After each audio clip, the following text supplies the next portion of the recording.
Sir ഈ പറഞ്ഞ പോലെ ഒരു ചെറിയ കടമുറി, അതിൻ്റെ ഉള്ളിൽ നിന്നും സാറ് കമ്പ്യൂട്ടർ അസംബിൾ ചെയ്ത് 1999 തുടങ്ങി കഴിയുമ്പോൾ ഒരു ബിസിനസ് പാരമ്പര്യത്തിൽ നിന്ന് വരുന്ന ഒരാളല്ല.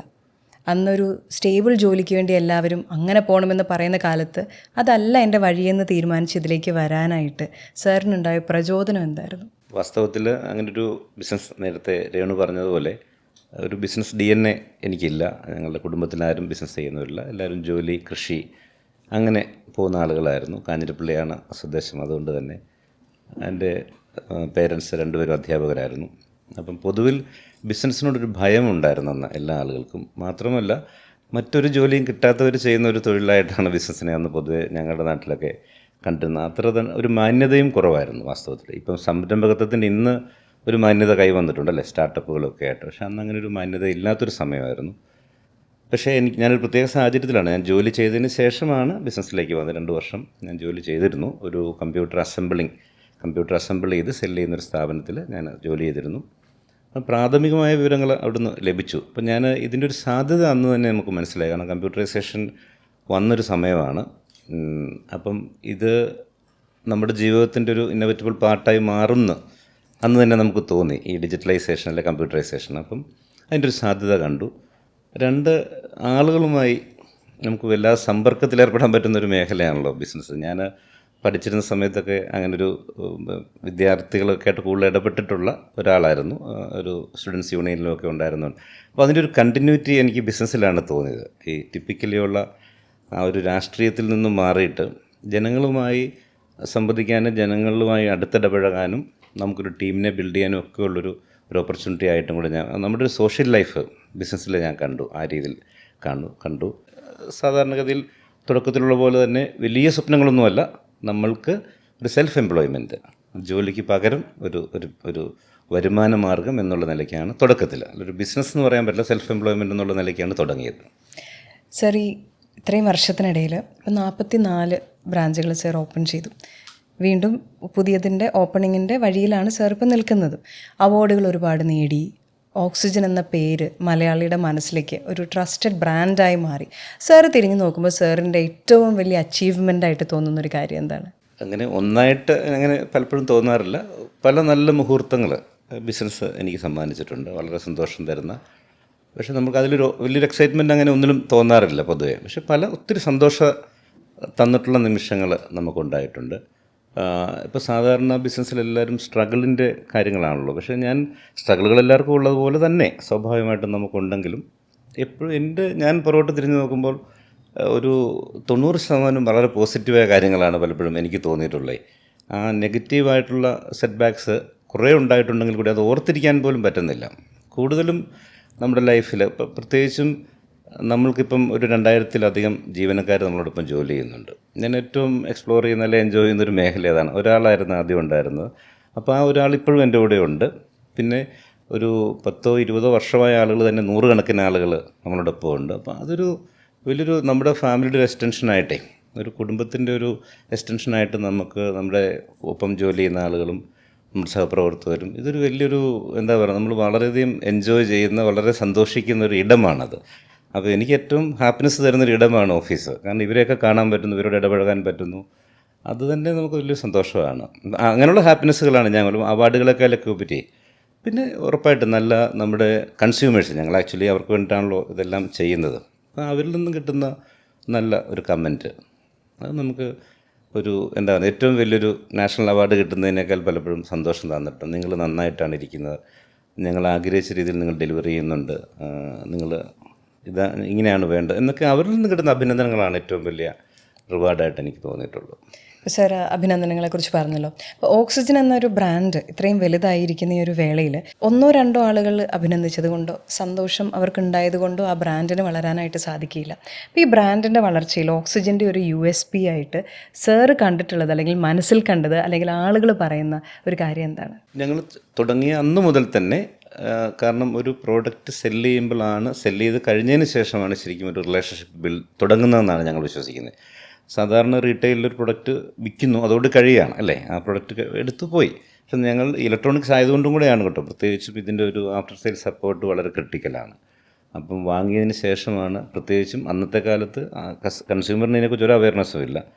അപ്പം നിരന്തര ബന്ധത്തിലാണ് ഈ കൺസ്യൂമറുമായിട്ട്. പിന്നീടാണ് ബന്ധം തുടങ്ങുന്നതും അത് ശക്തമാകുന്നതും ഒക്കെ. മോശമാകുന്നതും ആ സമയത്താണ്.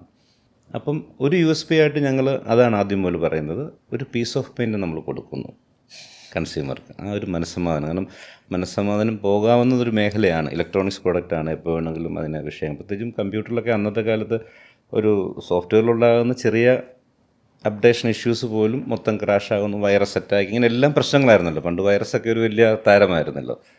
അപ്പം അവിടെയൊക്കെ നമ്മൾ അവർക്കൊരു പീസ് ഓഫ് മൈൻഡ് കൊടുത്തിരിക്കണം. ഈ പ്രൊഡക്റ്റ് വിറ്റതിന് ശേഷം അവർക്കൊരു മനസ്സമാധാനം കിട്ടണം. അതൊരു USP ആയിട്ട് ഞങ്ങൾ ആദ്യം മുതൽ തന്നെ, ഫസ്റ്റ് സ്റ്റോർ മുതൽ തന്നെ ഓക്സിജൻ കെയർ എന്നുള്ള പേരിൽ അതിനുവേണ്ടി ഈ പീസ് ഓഫ് മൈൻഡ് കൊണ്ട് ഒരു യൂണിറ്റ് ഞങ്ങൾ ഇൻവെസ്റ്റ്മെൻറ്റ്, ഇതിലൊരു റിട്ടേൺ പ്രതീക്ഷിച്ചിട്ടല്ല, അത് നമ്മളെ വിശ്വസിച്ച് വാങ്ങുന്ന ആളുകൾക്ക് ഉറപ്പായിട്ടും ഇത് സമാധാനത്തോടെ ഉപയോഗിക്കാൻ പറ്റണം എന്നുള്ള. പിന്നെ 2, മാറി വരുന്ന ഉൽപ്പന്നങ്ങൾ. ഇപ്പം ഈ ഏറ്റവും കൂടുതൽ ഇന്നൊവേഷൻ നടന്നൊരു മേഖലയാണ് കഴിഞ്ഞ ഒരു 25 വർഷത്തിനിടയിൽ ഈ ഇലക്ട്രോണിക്സ് രംഗത്താണ് ഏറ്റവും കൂടുതൽ ഇന്നൊവേഷൻ. പ്രൊഡക്റ്റിനകത്തായിട്ടും സോഫ്റ്റ്വെയറിലും ഹാർഡ്വെയറിലും ഒക്കെ ആ മാറ്റത്തിനൊപ്പം നമ്മൾ നിൽക്കണം, അപ്ഡേറ്റഡ് ആയിരിക്കാം. ഏറ്റവും ലേറ്റസ്റ്റ് ടെക്നോളജി ഏറ്റവും അഫോർഡബിളായ റേറ്റിൽ ആളുകളിൽ ആദ്യം എത്തിക്കുക, ഇതിനെപ്പോഴും നമ്മുടെ ശ്രമം തുടർന്നുകൊണ്ടേയിരുന്നു. പിന്നെ പലപ്പോഴും നമ്മുടെ ഒരു ഷോപ്പിങ്ങിനെ കുറിച്ചുള്ള കോൺസെപ്റ്റ് കൺസ്യൂമറുടെ മാറി. ആദ്യം ഞങ്ങൾ ബ്രൗഷേഴ്സ് കാണിച്ചിട്ടാണ് സെല് ചെയ്തിരുന്നത്. പിന്നെ നമ്മൾ പ്രൊഡക്റ്റിന് ടച്ച് ആൻഡ് ഫീൽ കൊടുത്തു. ലാപ്ടോപ്പൊക്കെ ആദ്യം തന്നെ തുറന്നു വെക്കാനുള്ള റിസ്ക് നമ്മൾ അന്നത്തെ കാലത്ത് ചെയ്തു. പിന്നെ സ്മാർട്ട് ഫോൺ ആകട്ടെ, ഏത് പ്രൊഡക്റ്റും ഈ ഏറ്റവും മനോഹരമായൊരു ടച്ച് ആൻഡ് ഫീൽ എക്സ്പീരിയൻസ് എങ്ങനെ കൊടുക്കാം, അത് ടച്ച് ആൻഡ് ഫീൽ എല്ലാവരും കൊടുക്കുന്നു, അതിലെങ്ങനെ ഡിഫറൻഷ്യേറ്റ് ചെയ്ത് ടച്ച് ആൻഡ് ഫീൽ കൊടുക്കാൻ പറ്റും എന്നുള്ള റിസർച്ചിലാണ് ഇപ്പോഴും ഞങ്ങൾ. ഓരോ ഷോറൂം കഴിയും തോറും കുറച്ചുകൂടി ബെറ്ററായിട്ട് എങ്ങനെ ആളുകൾക്കൊരു അനുഭവം, ഒരു ഷോപ്പിംഗ് അനുഭവം കൊടുക്കാൻ പറ്റും എന്നുള്ളതാണ് നമ്മൾ റിസർച്ച് ചെയ്യുന്ന മറ്റൊരു USP. അപ്പോൾ ഒന്ന്, നമ്മൾ ഈ ആഫ്റ്റർ സെയിൽ സപ്പോർട്ടുണ്ട്, പിന്നെ ഈ ഷോപ്പിങ്ങിനകത്ത് കൊടുക്കുന്ന നൂതനമായിട്ടുള്ള അനുഭവം, പിന്നെ ലേറ്റസ്റ്റ് ആയിട്ടുള്ള പ്രോഡക്റ്റ് ഏറ്റവും അഫോർഡബിൾ ആയിട്ടുള്ള നിരക്കിൽ ആളുകളിൽ ആദ്യം എത്തിക്കുക. ഇതുകൂടാതെ ഞങ്ങളുടെ എംപ്ലോയീസിൻ്റെ അടുത്ത് ബേസിക്കലി ഞങ്ങൾ സെയിൽസ്മാൻ അല്ല, സെയിൽസ് കൺസൾട്ടൻ്റ് എന്നാണ് നമ്മൾ ഇൻറ്റേർണലി പറയുന്നത്. കാരണം ഈ പ്രോഡക്റ്റ് പല ആളുകൾക്കും ഇപ്പോൾ ഒരു സ്മാർട്ട് ഫോണിലൊരു 50 ഫീച്ചേഴ്സ് ഉണ്ടെങ്കിൽ 5 ഫീച്ചേഴ്സ് പോലും ആരും ഉപയോഗിക്കാറില്ല പലപ്പോഴും, അല്ലേ? ഒത്തിരി വില കൂടിയ സ്മാർട്ട് ഫോണൊക്കെ വാങ്ങിയിട്ട് അതിൻ്റെ ഫീച്ചേഴ്സ് പലപ്പോഴും ആളുകൾ. അപ്പം ഇത് ഞങ്ങളെപ്പോഴും ഞങ്ങളുടെ ആളുകളോട് റിക്വസ്റ്റ് ചെയ്തുകൊണ്ടേ ഇരിക്കുകയാണ് കുട്ടികളുടെ അടുത്ത്, ദയവ് ചെയ്ത് കസ്റ്റമറെ മനസ്സിലാക്കി ഒരു നോ യുവർ കസ്റ്റമർ, ഒരു KYC നടത്തി അവർക്ക് ആവശ്യമായ കാര്യങ്ങൾ കൃത്യമായി നിങ്ങൾ പറഞ്ഞു കൊടുക്കണം. ഈ ഡിവൈസ് ഇത്രയും പണം കൊടുത്ത് വാങ്ങുമ്പോൾ അവർക്കിതുകൊണ്ട് അവരുടെ ലൈഫിനെ ഈസി ആക്കാനായിട്ട് ആവശ്യമായിട്ടുള്ള ടൂൾസ് അതിലുണ്ട് ആക്ച്വലി, പക്ഷേ അത് പലപ്പോഴും പറഞ്ഞു കൊടുക്കപ്പെടുന്നില്ല. അപ്പോൾ അത് നിർബന്ധമായിട്ടും കൺസ്യൂമറിൽ അവയർനെസ് കൊടുക്കണമെന്ന് ഞങ്ങളെപ്പോഴും പറയാറുണ്ട്.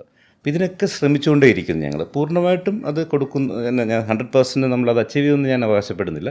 പക്ഷേ ഞങ്ങളൊരു വളരെ സിൻസിയറായിട്ട് ഈ കാര്യങ്ങളൊക്കെ ഇതിനൊക്കെ ശ്രമം നടത്തുന്നുണ്ട്. അതാണ് എനിക്ക് പറയാൻ പറ്റുന്നത്. ആത്മാർത്ഥമായി ശ്രമിക്കുന്നുണ്ട്. നിങ്ങൾ ബിസിനസ്സിലേക്ക് വരുന്ന സമയത്ത്, ഇപ്പം സാർ പറഞ്ഞു ആകസ്മികമായിട്ടാണ് ഈ ഒരു ബിസിനസ് എന്ന് പറയുന്ന മേഖലയിലേക്ക് വരുന്നത്. സാർ വരുന്ന സമയത്ത് ഇതിൻ്റെ സാധ്യതകൾ മനസ്സിലാക്കുന്നു, പക്ഷെ അതൊരു ബ്ലൂ ഓഷ്യനാണ്. അതായത് അവിടെ ഒരു ഷാർക്കിന് ഇറങ്ങാം, പക്ഷേ ഇറങ്ങണം, വേറെ എല്ലാവരെയും പറഞ്ഞ് മനസ്സിലാക്കിക്കണം, അല്ലേ? ആ ഒരു ഇതിലൂടെ കടന്നുപോയി സാർ ബിസിനസ് ബിൽഡ് ചെയ്യുന്നു. അതിനുശേഷം വർഷങ്ങളോളം ഇങ്ങോട്ട് വന്നു കഴിഞ്ഞപ്പോൾ ഇപ്പോൾ ഇത് റെഡ് ഓഷ്യനാണ്. ഇപ്പം അവിടെയും ഇവിടെയും എല്ലാം അതിന് കോമ്പറ്റീഷൻ വന്നുകൊണ്ടിരിക്കുക. അപ്പോൾ സാർ സ്ട്രാറ്റജിക്കലി എങ്ങനെയാണ് അത് ചേഞ്ച് ചെയ്തത്? അതായത് ഇനീഷ്യലി ആ ബിസിനസ് ചെയ്ത സമയത്ത് ഇപ്പോൾ ബ്ലൂ ഓഷ്യനാണോ എളുപ്പം, റെഡ് ഓഷ്യനാണോ എളുപ്പം? രണ്ടിനും രണ്ടിൻ്റേതായിട്ടുള്ള ഓപ്പർച്യൂണിറ്റീസ്, നമുക്ക് രണ്ടിനും അവസരങ്ങളും ഉണ്ട്, വെല്ലുവിളികളും ഉണ്ട്, രണ്ട് സ്ഥലത്തും. അപ്പം നമ്മൾ ഒന്ന് ട്രാക്കിലായി എടുത്തു കഴിഞ്ഞാൽ പിന്നെ നമ്മൾക്ക് സ്കെയിലപ്പ് ചെയ്യാന്നുള്ളൊരു മൈൻഡ് സെറ്റാണ്. പലപ്പോഴും നമ്മുടെ ബിസിനസ് പല ആളുകളിലും നമ്മൾ കാണാതെ പോകുന്നൊരു കാര്യമാണ്. ബിസിനസ് ഒന്ന് സ്റ്റേബിളായി കഴിഞ്ഞാൽ ഈ സ്കെയിൽ എന്ന് പറയുന്ന വിട്ടു പോകുന്നുണ്ട്. വളർന്നുകൊണ്ടിരിക്കുന്ന ഏത് ബിസിനസ് നോക്കിയാലും അവർക്കൊരു സ്കെയിലപ്പ് മൈൻഡ് സെറ്റുള്ള ഓൺട്രപ്രണേഴ്സ് ആണെങ്കിൽ മാത്രമേ, അതായത് ഒരു മെയിൻ്റനൻസ് മൈൻഡ് സെറ്റുള്ള ആളുകളുണ്ട്. എനിക്കിത് മതി, എനിക്ക് മാസം നല്ലൊരു തുക കിട്ടുന്നു, ഞാനൊരു വലിയ വീട് വെച്ചു, നല്ല കാറുണ്ട്, ബാങ്ക് ബാലൻസ് ഉണ്ട്, അപ്പം മെയിൻ്റനൻസ് മൈൻഡ് സെറ്റിലേക്ക് നമ്മളെത്തി, ഐ ആം ഹാപ്പി, തൃപ്തിയായി. അപ്പം ഗ്രോത്ത് മൈൻഡ് സെറ്റിലുള്ള ആളുകൾ, അല്ലെ സ്കെയിലപ്പ് ചെയ്യണമെന്ന് മൈൻഡ് സെറ്റുള്ള ആളുകൾ അങ്ങനെ ഒരിക്കലും തൃപ്തരായില്ലെന്നാണ് എനിക്ക് തോന്നുന്നത്. നമ്മൾ ഓരോ വർഷം കഴിയുന്നുണ്ട് നമ്മുടെ തൃപ്തി കുറവാണ് കൂടുന്നത്, തൃപ്തി കൂടുന്നില്ല, തൃപ്തി കുറവ് കൂടിക്കൊണ്ടേ ഇരിക്കുകയാണ്. കാരണം നമ്മളവിടെ കാണുന്നത് നമ്മുടെ മുമ്പിൽ ഓപ്പർച്യൂണിറ്റീസാണ്. അപ്പം ഞാനിപ്പം ആയിരിക്കുന്ന ബിസിനസ് എടുത്തു കഴിഞ്ഞാൽ ഇന്ത്യയിൽ 1.8 ലക്ഷം കോടിയുടെ ടേൺ ഓവർ ഇന്ത്യയിൽ കൺസപ്ഷൻ നടക്കുന്നുണ്ട്, വാങ്ങൽ നടക്കുന്നുണ്ട് ഉപഭോക്താക്കളുടെ ഒരു വർഷം. 1.8 lakhs crore എൻ്റെ ഇലക്ട്രോണിക്സ് ഉൽപ്പന്നങ്ങൾ ആളുകൾ വാങ്ങുന്നുണ്ട്. ഇപ്പോൾ കേരളത്തിൽ തന്നെ ഒരു മാസം 700 കോടിയുടെ സ്മാർട്ട് ഫോൺ മലയാളി വാങ്ങുന്നുണ്ട്. കേരളത്തിനകത്ത് 700 കോടിയുടെ സ്മാർട്ട് ഫോൺ പ്രതിമാസം വാങ്ങുന്നുണ്ട്. അപ്പോൾ ഇത്രയും വലിയൊരു മാർക്കറ്റിലാണ് നമ്മൾ നിൽക്കുന്നത്. അപ്പോൾ അങ്ങനെ ചിന്തിക്കുമ്പോൾ നമ്മളൊന്നുമല്ല. രാവിലെ നമ്മൾ ചിന്തിക്കുമ്പോഴേ ഈ 1.8 lakhs crore ഉള്ള ഒരു മാർക്കറ്റിൽ ഓക്സിജൻ വളരെ ചെറുതാണ്. ഞാനൊരു മണൽത്തരിയായിട്ടാണ് എനിക്ക് എപ്പോഴും നമ്മളെ തോന്നുന്നത്. അപ്പം നമ്മളൊന്നും ആയിട്ടില്ല. അപ്പം നമുക്ക് ഒത്തിരി ദൂരം സഞ്ചരിക്കാനുണ്ടെന്നുള്ള ഒരു തിരിച്ചറിവ് ഇത് ആദ്യ സമയം മുതൽ തന്നെ നമ്മളെ ഡ്രൈവ് ചെയ്യുന്ന ഒരു ഫാക്ടറാണ്. അതൊരു ഗ്രീഡി ആയിട്ടുള്ളൊരു മൈൻഡ് സെറ്റ് അല്ല. നമ്മുടെ മുമ്പിലുള്ള അവസരങ്ങളിനകത്ത് നമ്മൾ വളരെ കുറച്ച് അവസരങ്ങൾ ഉപയോഗിച്ചിട്ടുള്ളൂ. അപ്പം ഇനി ഒത്തിരി ദൂരം നമുക്ക് എഫേർട്ട് ഇടാനുണ്ട്, ഒത്തിരി ദൂരം സഞ്ചരിക്കാനുണ്ടെന്നുള്ള നിരന്തരമായ ഓർമ്മപ്പെടുത്തൽ ഈ ഫിഗേഴ്സും ഫാക്ട്സുമാണ് നമ്മളെ ഇത് നോക്കുന്നില്ലെന്നുള്ളതാണ് പലപ്പോഴും സംഭവിക്കുന്നത്. അപ്പോൾ ഇത് നമ്മൾ നോക്കുമ്പോൾ പല റിപ്പോർട്ട്സ് ഇപ്പോൾ അവൈലബിൾ ആണല്ലോ, ഒത്തിരി സർവേ ചെയ്യുന്ന ഏജൻസികളുണ്ട്. അപ്പം നമ്മളത് നോക്കി കഴിയുമ്പോൾ നമ്മളൊന്നും ആയിട്ടില്ല, ഒത്തിരി മുന്നോട്ട് പോകാനുണ്ടെന്നുള്ള തിരിച്ചറിവിലാണ് അനുദിനം നമ്മൾ പോയിക്കൊണ്ടിരിക്കുന്നത്. ഇപ്പോൾ സാറ് ഈ പറഞ്ഞ കാര്യത്തിൽ വളരാൻ ഒരുപാട് മുന്നോട്ടുണ്ട്. പക്ഷേ സാറിൻ്റെ കമ്പനിയുടെ ഗ്രോത്ത് നോക്കുകയാണെങ്കിൽ സ്കെയിലപ്പ് ചെയ്യുന്ന ഈ ഒരു വേളയിൽ സാർ അഗ്രസീവായിട്ട് ഒരു 200 ബ്രാഞ്ച് അങ്ങ് തുടങ്ങിയേക്കാം എന്നുള്ളതല്ല സാർ ഇപ്പം ചെയ്യുന്നത്. സാറിൻ്റെ ഒരു ഹിസ്റ്ററി വെച്ച് ഇങ്ങോട്ട് നോക്കിയിട്ടുണ്ടെങ്കിൽ സാറിന് അതിന് പറ്റും. കാരണം സാർ ചെയ്ത എക്സ്പീരിയൻസ് ഉണ്ട്, മാർക്കറ്റ് എങ്ങനെയാണെന്ന് സാറിന് അറിയാം, സാറിന് എക്സ്പാൻഡ് ചെയ്യാം അങ്ങനെ. പക്ഷേ അഗ്രസീവായിട്ടുള്ള ഒരു എക്സ്പാൻഷനിലേക്ക് എന്തുകൊണ്ടാണ് സാർ പോവാത്തത്? അല്ലെങ്കിൽ സാർ എടുത്തിരിക്കുന്ന ഒരു അപ്രോച്ച് എന്താണ്? നമ്മൾ വളരെ പഠിച്ച് ചെയ്യാന്നുള്ളൊരു അപ്രോച്ചാണ്. ഈ മാർക്കറ്റ് പൊട്ടൻഷ്യൽ നമ്മൾ കാണുന്നുണ്ട് നമ്മുടെ മുമ്പിൽ. പക്ഷെ നമ്മൾ എവിടെ പോകണം എന്നുള്ളത് ഒരു ചോദ്യമുണ്ടല്ലോ. ഞാൻ പോകേണ്ട ഒരു സ്ഥലം ഉണ്ടല്ലോ, എൻ്റെ ഒരു സ്പേസ് ഞാൻ കണ്ടെത്തണമല്ലോ. അപ്പോൾ അതിൻ്റെ ഒരു മാർക്കറ്റ് റിസർച്ച് വേണം. ഇപ്പം കേരളത്തിൽ തന്നെ ഏത് ജില്ലയിൽ, ഏത് താലൂക്കിൽ, ഏത് പഞ്ചായത്തിലാണ് നമ്മൾ ഷോറൂം ഇടേണ്ടത് എന്നുള്ളത് മാർക്കറ്റിൽ അവൈലബിളായ ഡേറ്റകളെല്ലാം ശേഖരിച്ച് നമ്മൾ പഠിച്ചിട്ട് അതിൻ്റെ പൊട്ടൻഷ്യൽ മനസ്സിലാക്കി നമ്മൾ പോകാമെന്നുള്ള. ഇങ്ങനെ പോകാനായിട്ട് നമ്മൾ തീരുമാനം എടുത്താലും പെട്ടെന്ന് നമ്മൾ ഓടി പോകുന്നില്ല. കാരണം ഇത് ഇപ്പം നമ്മളൊരു സ്ഥാപനം, ഇപ്പം ഞങ്ങൾ ചെയിൻ റീറ്റെയിൽ സ്റ്റോറുകൾ ചെയ്യുന്ന സമയത്ത് നമ്മൾ മനസ്സിലാക്കുന്നു, ഞങ്ങൾ റിയലൈസ് ചെയ്യുന്നൊരു കാര്യം, ഇവിടെ ഓണർക്ക് ഒരു റോളുമില്ല. വാസ്തവത്തിൽ കംപ്ലീറ്റ്ലി ആ ബ്രാഞ്ചിലെ ടീമാണ് ഒരു ബ്രാഞ്ച് വിജയിക്കണോ പരാജയപ്പെടണോ എന്ന് തീരുമാനിക്കേണ്ടത്. അപ്പോൾ നല്ലൊരു ടീമിനെ ആദ്യം ആ ബ്രാഞ്ചിന് വേണ്ടി നമ്മൾ കണ്ടെത്തണം.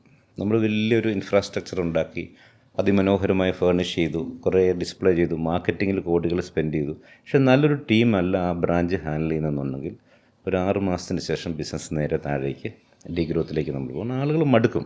എന്തെല്ലാം സൗകര്യം ഉണ്ടെന്ന് പറഞ്ഞാലും ആ ഹ്യൂമൻ എലിമെൻറ്റ് നല്ലതല്ലെങ്കിൽ ആളുകൾ മടുക്കും. അപ്പം മാൻ പവർ നമ്മൾ കറക്റ്റ് ചെയ്യണം. അങ്ങനെ പല ഫാക്ടേഴ്സ് എല്ലാം നോക്കിയിട്ടാണ്. പിന്നെ നമുക്ക് അനുയോജ്യമായ സ്പേസ് കിട്ടണം. ഇപ്പോൾ എവിടെയെങ്കിലും പോയി ബ്രാഞ്ച് തുടങ്ങാനായി ബ്രാഞ്ച് തുടങ്ങിയിട്ട് കാര്യമില്ല. എണ്ണം തയ്ക്കാനായിട്ട് ഏറ്റവും കൺസ്യൂമറിന് അനുയോജ്യമെന്ന് തോന്നുന്ന, അവർക്ക് കംഫർട്ടബിളായിട്ടുള്ള ലൊക്കേഷൻ നമുക്ക് അങ്ങോട്ട് ബിൽഡിങ് കിട്ടണം. കേരളത്തിലിപ്പം നമ്മൾ കാണുന്നൊരു വലിയ ചലഞ്ചാണ് ബിൽഡിങ്ങുകൾ കുറവാണ്. പൊതുവേ ബിൽഡിങ് പണിത് ലീസിന് കൊടുക്കുന്നതിനോടുള്ള ഒരു വിമുഖത ആളുകൾക്ക് വന്നിട്ടുണ്ട്. അപ്പം അതിൽ പറയപ്പെടുന്ന അവർക്കത് വയബിളാകുന്നില്ലെന്നാണ്. ഇപ്പോഴത്തെ ഒരു കൺസ്ട്രക്ഷൻ കോസ്റ്റൊക്കെ വെച്ചിട്ട് വയബിളാകുന്നില്ലെന്നാണ്, ബാങ്ക് ലോണിൻ്റെ ഇൻട്രസ്റ്റൊക്കെ വെച്ചിട്ട് വയബിളാകുന്നില്ലെന്നാണ് ഈ സ്ഥല ഉടമസ്ഥർ പലപ്പോഴും നമ്മൾ ബിൽഡിംഗ് കെട്ടുന്നതിനെക്കുറിച്ചൊക്കെ നമ്മൾ പറയുമ്പോൾ അവർ പറയുന്നത്. അങ്ങനെ ഈ ബിൽഡിങ്ങിൻ്റെ ഒരു അവൈലബിലിറ്റിയുടെ ഇഷ്യൂ ഇപ്പോൾ ഉണ്ട് പൊതുവെ നമ്മൾ നോക്കും. പിന്നെ മാൻ പവറിൽ ക്വാളിറ്റി മാൻ പവർ, നമ്മൾ ആ ക്വാളിറ്റി നോക്കുന്നതുകൊണ്ടാണ് ക്വാണ്ടിറ്റിയിലേക്ക് പലപ്പോഴും നമ്മൾ ജമ്പ് ചെയ്യാത്തത്. നമ്മൾ പറയുമല്ലോ, നമ്മൾ പലപ്പോഴും ബിഗറാകുന്നതിനും ബെറ്ററാകുന്നതിനാണ് ഞങ്ങൾ പ്രാധാന്യം കൊടുക്കുന്നത്. ഞങ്ങളുടെ ഫോക്കസ് ബെറ്ററാകുക എന്നുള്ളതാണ്. ബിഗറാകുക എന്നുള്ളതിലുപരി ബിഗറാകണം, ഗ്രാജ്വലി ടൈം എടുത്ത് ബിഗറാകുക. പക്ഷേ ആ ബെറ്റർ എന്നുള്ള പൊസിഷൻ നമുക്ക് അവിടെ വേണം. ഇല്ലെങ്കിൽ നമുക്ക് തൃപ്തിയില്ല, അതാണ് പ്രശ്നം. ഞങ്ങളുടെ തന്നെ ഒരു മാനസിക പ്രശ്നമാണത്. ബെറ്റർ ആകാതെ ബിഗറാകാൻ നമുക്ക് പറ്റുന്നില്ല. ഇതിൽ നിന്ന് ഞാൻ 2 കാര്യം ചോദിക്കട്ടെ. ഇപ്പം സാർ സ്കെയിലിംഗ് അപ്പിൻ്റെ പറയുമ്പോൾ ഞാൻ മനസ്സിലാക്കുന്നു എല്ലാ സ്ഥലത്തും ഒരേ ക്വാളിറ്റി കൊടുക്കാൻ വേണ്ടിയിട്ടാണ് സാർ സമയമെടുത്ത് ഇത് വളർത്തുന്നതെന്നുള്ളത്. പക്ഷേ അങ്ങനെയാണെങ്കിൽ പോലും 44 ബ്രാഞ്ച് ഇപ്പോൾ ഉണ്ട്, അടുത്ത പുതിയ ബ്രാഞ്ചുകൾ പുറത്തേക്ക് വരുന്നുകൊണ്ടിരിക്കുകയാണ്. അപ്പം എല്ലായിടത്തും ഒരേപോലെ സാറിന് എങ്ങനെയാണ് ക്വാളിറ്റി എത്തിക്കാൻ സാധിക്കുക? ലൈക്ക് ആ ഒരു രീതിയിൽ ഹൗ ഡു യു മാനേജ്? അത് ഏത് ടൈപ്പ് ഓഫ് മാനേജ്മെൻറ്റിലാണ് മൊത്തം കമ്പനി ഓടുന്നത്? അല്ല, അതിലാണ് ഈ പറഞ്ഞ എല്ലാ ഫാക്ടേഴ്സിലും, മാൻ പവറിൽ, നമ്മുടെ ബേസിക്കലി നമ്മുടെ ലൊക്കേഷൻ തുടങ്ങി അവിടുത്തെ മാർക്കറ്റിംഗ്, റീജിയണൽ മാർക്കറ്റിംഗ്, അങ്ങനെ എല്ലാ ആസ്പെക്റ്റിലും ഒരു സ്റ്റോർ ഇംപ്ലിമെൻറ്റ് ചെയ്യുന്ന സമയത്ത് നമുക്ക് കുറേ ഫാക്ടേഴ്സ് ഉണ്ടല്ലോ. ഇതിനകത്തെല്ലാം നമുക്കൊരു തൃപ്തമായി കഴിഞ്ഞ് നമ്മൾ തുടങ്ങുക എന്നുള്ളതിന് വേണ്ടിയിട്ടാണ് പലപ്പോഴും നമ്മൾ സമയമെടുക്കുന്നത്. അപ്പം അത് കൺസ്യൂമർക്ക് വേണ്ടിയിട്ടാണ് നമ്മളങ്ങനെ തിങ്ക് ചെയ്യുന്നത്. അൾട്ടിമേറ്റ്ലി നമ്മൾക്ക് കാണാനും അല്ലെങ്കിൽ നമുക്ക് എൻജോയ് ചെയ്യാനും അല്ലല്ലോ നമ്മുടെ ഷോറൂമുകൾ, അല്ലേ? നമ്മളിതെല്ലാം നമ്മുടെ കൺസ്യൂമേഴ്സിന് വേണ്ടി ചെയ്യുന്നതാണ്. അപ്പം അവർക്ക് ഏറ്റവും അനുയോജ്യമായ സ്ഥലത്തിന് വേണ്ടി നമ്മൾ കാത്തിരിക്കുന്നു. അവരോട് ഏറ്റവും നന്നായി പെരുമാറാൻ പറ്റുന്ന എംപ്ലോയീസിന് വേണ്ടി ഞങ്ങൾ കാത്തിരിക്കുന്നു. പല ഇൻ്റർവ്യൂസ് നടക്കുന്നു, ഷോർട്ട് ലിസ്റ്റുകൾ ചെയ്യുന്നു. തൃപ്തമായതിനു ശേഷം മാത്രം ചിലപ്പോൾ ചില ബിൽഡിങ്സ് എടുത്തിട്ട് ഈ പ്രോപ്പറായ മാൻ പവർ വരാത്തതിൻ്റെ പേര് ഞങ്ങൾ ഇങ്ങനെ ഡിലേഡ് ആയിപ്പോയിട്ടുള്ള പ്രൊജക്റ്റുകളും ഉണ്ട്. അങ്ങനെ ഒരു ആ ക്വാളിറ്റിക്ക് വേണ്ടിയിട്ടാണ് നമ്മൾ വെയിറ്റ് ചെയ്യുന്നത്. അറ്റ് ദ സെയിം ടൈം നമ്മളങ്ങനെ അനന്തമായി കാത്തിരിക്കാറില്ല. നമ്മുടെ മുമ്പുള്ള അവസരങ്ങൾ നമ്മൾ നഷ്ടപ്പെടുത്തി കാത്തിരിക്കാറില്ല. നമ്മൾ രണ്ടും വേഗതയും കൃത്യതയും അല്ലേ ഒരേപോലെ നമ്മൾ സമന്വയിപ്പിച്ച് പോകണമല്ലോ. കൃത്യതയ്ക്ക് വേണ്ടി മുഴുവൻ വേഗതയും സ്ലോ ഡൗൺ ചെയ്തതായിട്ട് എനിക്ക് അഭിപ്രായമില്ല ആ കാര്യത്തിൽ.